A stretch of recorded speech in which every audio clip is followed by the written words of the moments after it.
Live from Fargo and serving you on TV, online, and on the go. This is Valley News Live at 5. It's been around for a while, but I think it's people don't like change, and it's just the rules of the road, and they just don't get it or don't want to do it.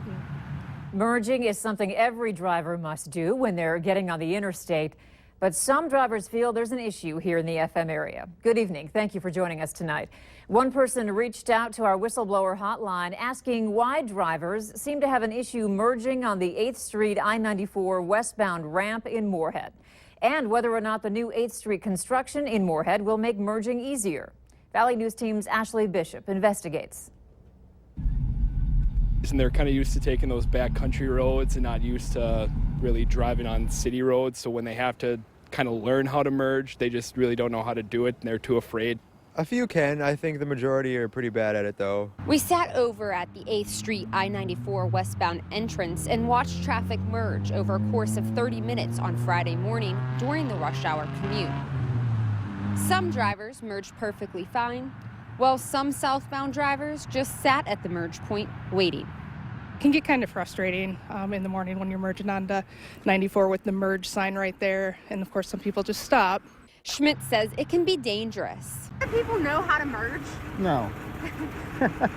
No, they don't. The worst part about it is they merge with their foot on the brake instead on the gas. Truck drivers like Sam Hart drive all over the country and merge multiple times a day. He says people need to blend into traffic. He has seen numerous accidents from people trying to merge. But when they don't get on the gas and they can't get out of the way, and then we're all bottled up. Minnesota Department of Transportation traffic engineer says the 8th Street and I-94 merge point is less than an issue than it was just 3 years ago, adding that it's not a zipper merge, which is common in construction areas and allow both lanes to alternate. The merge point is a spot where drivers need to be courteous and allow drivers to enter. We're aggressive drivers these days, that's for sure. Part of the society now, they don't want to wait for anything. I mean, we got to have it now, which means I got to be at home in 15 minutes instead of 15 minutes and 45 seconds. In Moorhead, Ashley Bishop, Valley News Live. The Minnesota DOT says the merge area on 8th Street will remain the same even after the reconstruction project this summer, but there will be a larger space and a longer gap of time for drivers to merge. And if you need help uncovering fraud and corruption in your community, call our whistleblower hotline at 701-237-6576 and leave your tip. A member of our investigative team will get on the case and go to work to expose the truth. We're seeing pretty mild conditions now, but things will be changing a bit overnight. Let's head over to Hutch to find out more in First Weather. Hutch?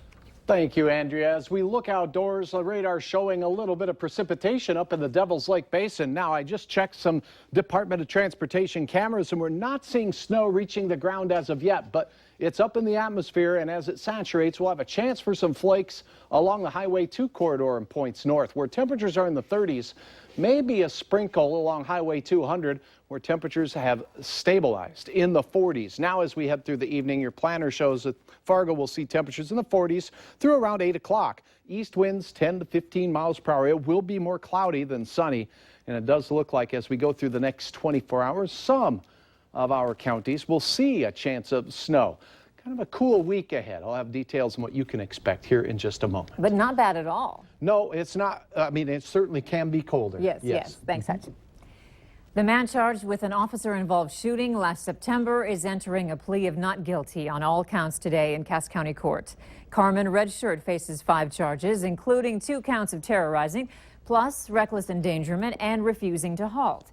Redshirt was shot after a high-speed chase ended with him pulling out what was later found to be a BB gun on a Fargo police officer back in September. Hawley police say they confiscated a loaded handgun and drug paraphernalia outside Hawley High School last week, and now 1 of 2 teenagers involved could face charges. Officers were called Wednesday morning after someone spotted 2 17-year-old boys smoking what appeared to be marijuana off school property. The vehicle they were in was searched, and that's where police found the loaded handgun and drug paraphernalia. The Clay County State's Attorney's Office is reviewing charges for one of the boys. Heroin and similar drugs have claimed more than a dozen lives across our region in recent months and caused many more overdose cases in recent weeks. Tonight, we'll show you how to tell if someone is overdosing. And as Valley News Team's Neil Carlson shows us, the Good Samaritan Act means calling for help and does not mean trouble with the law. What was once thought of as a big city problem is in our region. Experts say you can recognize a heroin overdose victim by three main symptoms. And that includes decreased level of consciousness, breathing difficulties to the point where they may slow down enough and actually stop breathing, and also pinpoint pupils. And you're reminded to immediately call 911 for medical assistance if you spot someone in trouble. You're protected from any legal action by the Good Samaritan Act. If I'm at a party and I see someone I believe who's overdosing on drugs, I'm not going to get in trouble for calling 911 to get medical assistance. Absolutely not. The Good Samaritan law is designed to encourage people to assist, to save another person, to help them through medical distress. Jessica! Robin, it looks like she overdosed. Lieutenant Zimmel says the Good Samaritan law does not grant blanket immunity for any crimes. However, it does protect people who try to help and make the 911 call for medical assistance, which the experts say is needed very quickly in drug overdose cases. Morphine and oxycodone and some synthetic opioid narcotics, they all are respiratory depressants, so they all decrease the breathing effort. Experts say the main message here is that if you see someone in trouble, make the 911 call immediately. In Grand Forks, Neil Carlson, Valley News Live. If you'd like more information about the Good Samaritan law, we have it online. Just go to valleynewslive.com and click on this story. A sobriety checkpoint over St. Patrick's Day weekend yields 10 arrests on County Highway 17 and 62nd Avenue South in Cass County. The Cass County Sheriff's Office and North Dakota State Patrol ran the checkpoint from 9:45 to 1:15 Friday night into Saturday. 5 people were arrested for driving under the influence, 3 for alcohol and 2 for drugs. 7 people are also facing drug charges in connection with the checkpoint stops. No doubt we've all felt them while driving. The pothole season is here and causing some problems for crews working on the roads. The Fargo Streets Department says an earlier spring means a longer season for potholes. The record highs, now changing back to average for the month, made some of the filled potholes open up again. Workers say to be patient and continue reporting where there are problems. So obviously we're going to try and address the areas that have 25,000 cars a day first, but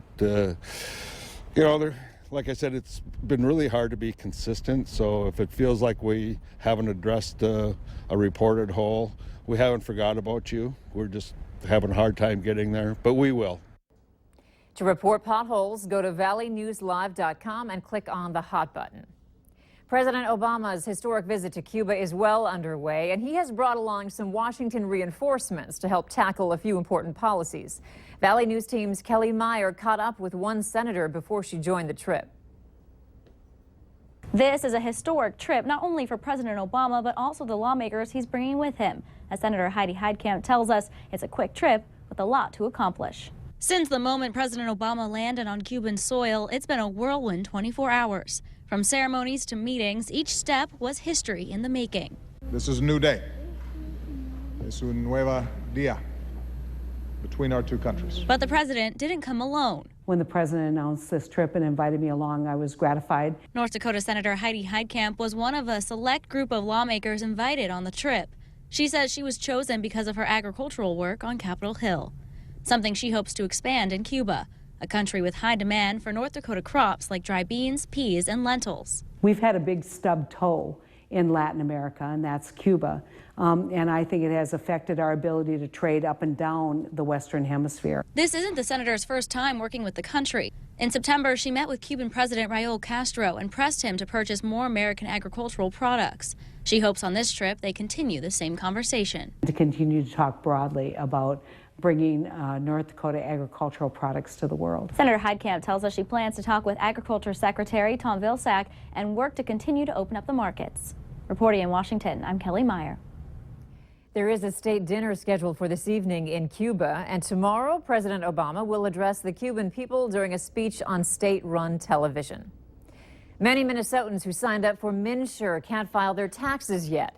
They're waiting on the agency to mail out the forms they need. MNsure said it would have them mailed out weeks ago, and yet people are still waiting. So what's the problem? Coming up on Valley News Live at 6, we take a look at this problem as the deadline to file fast approaches. The morning commute was a little tougher in downtown Fargo this morning thanks to an ESPN promotional shoot for Carson Wentz. Part of Broadway was closed for the shoot leading up to the NFL draft. Fargo is one of 6 filming sites for ESPN, and the crew hit the Fargo Theater, NDSU, and a few other places in town. ESPN will be keeping Fargo on the GPS as they prepare to return for NDSU's season opener against Charleston Southern. The FCS kickoff game will be televised on ESPN2 at 6:30 on Saturday, August 27th. We saw a lot of pictures from those who were downtown this morning, getting a glimpse of the ESPN team or Carson Wentz. And you can share things like that on the Valley News Live Facebook page. Just like Valley News Live on Facebook to follow the latest trends, weather, and breaking news updates anytime on your feed.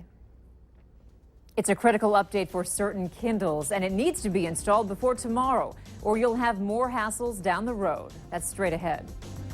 Well above average today in the FM area. Although we didn't see abundant sunshine, we got a peak. It does look like a chance of snow in our forecast for some in the valley and a winter storm taking aim on the northern plains. I'll spell it all out coming up next in weather.